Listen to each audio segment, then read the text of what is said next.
Welcome back to Breakfast Television. It is 7:50 and time to focus on business. And for that, we turn to our business editor, Mike Eppel. Good morning, Mike.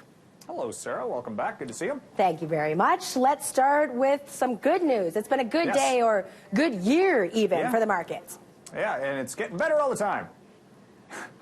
Remains to be seen, right? But what we can tell you this morning is that we do have the potential for another upswing on the markets today and for the next couple, because we've talked about the effects of Donald Trump's tweets related to market performance. And this morning, investors are keying on a tweet that was just literally out 10 minutes ago, where the U.S. president is using all caps, saying they're very close to a big deal with China.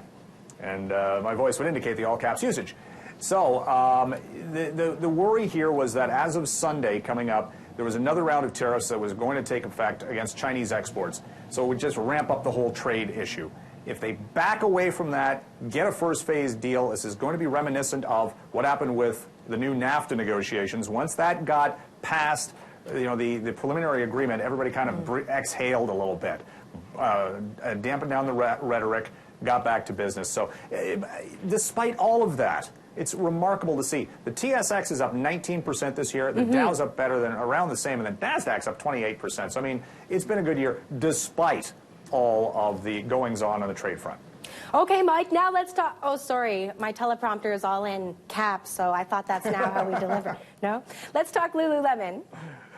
Yes, Lululemon has had a great year, and they're going to have a good Christmas sale season as well. Very popular, big money maker. It's clothing that they produce, not cheap, but with an American consumer that has some cash to spend, it should be a happy holiday sale season. Having said that, Lululemon's share price has gone up 90% this year. It's been a big performer.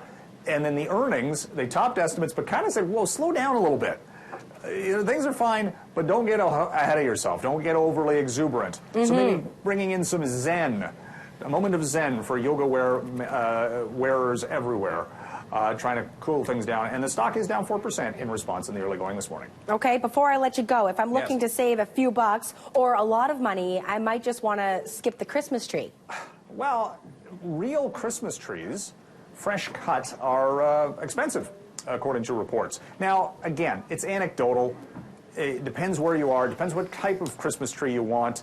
The Fraser fir is apparently really expensive, and other ones not so much. But this comes back to the financial crisis of 08-09.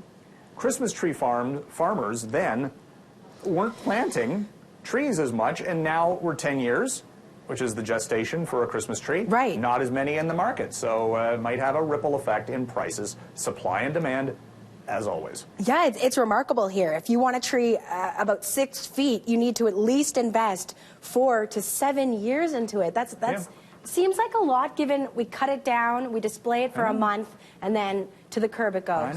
I know. But, well, is it environmentally friendly because it goes back as opposed to something made out of plastic? I don't know. Do you put up a Christmas tree? No, we do, but it is an artificial because of various and sundry allergies. Okay, and we've got a story coming up a little bit later in the show about ticks in real Christmas trees. All right, I'll leave it right there. We'll see you tomorrow, Thank okay? you. All right, let's take a look at the markets.